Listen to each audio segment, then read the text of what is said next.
महाकुंभ के पहले अमृत स्नान के दौरान हर्षा रिछाड़िया का शाही रथ पर बैठना विवाद का विषय बन गया है। इस घटना ने संत समाज और धार्मिक परंपराओं के बीच बहस को जन्म दे दिया है। ज्योतिष पीठ के शंकराचार्य स्वामी अभिमुक्तेश्वरानंद सरस्वती और अखाड़ा परिषद के अध्यक्ष महंत रविंद्रपुरी ने इस मामले में अपनी अपनी राय दी है। ज्योतिष पीठ के शंकराचार्य स्वामी अभिमुक्तेश्वरानंद सरस्वती ने इस घटना को परंपराओं के खिलाफ बताते हुए कहा कि महाकुंभ में चेहरे की सुंदरता नहीं बल्कि हृदय की सुंदरता को महत्व दिया जाना चाहिए।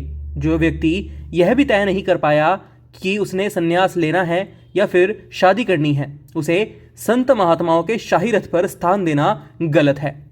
उन्होंने भगवा वस्त्र पहनकर रथ पर बैठने को विकृत मानसिकता का परिणाम बताया और कहा कि यह धार्मिक परंपराओं के लिए उचित नहीं है।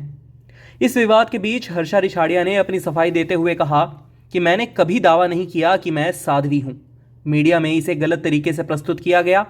साध्वी बनने के लिए जो तपस्या, जो दीक्षा और शिक्षा चाहिए, वह मैंने अभी तक नहीं ली है।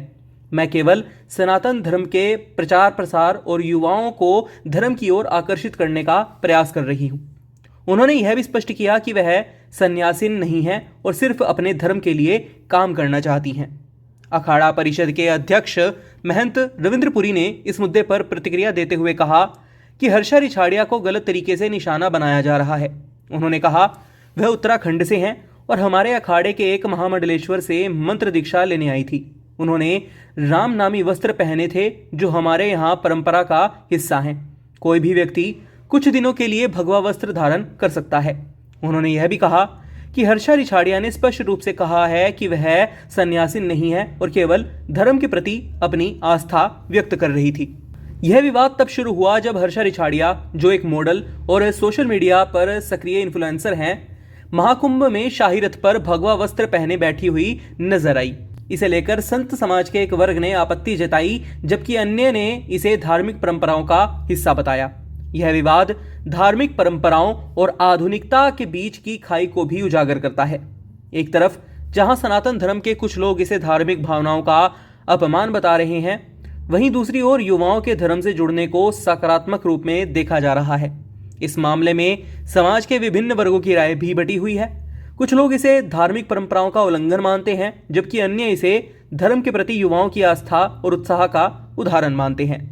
महाकुंभ जैसे बड़े धार्मिक आयोजन में इस तरह के विवादों का उठना कोई नई बात नहीं है।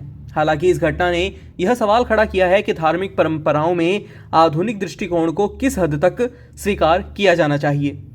हर्षा रिछाड़िया की ओर से दी गई सफाई और अखाड़ा परिषद का समर्थन इस विवाद को शांत कर सकता है, लेकिन धार्मिक परंपराओं और आधुनिकता के बीच यह बहस जारी रह सकती है।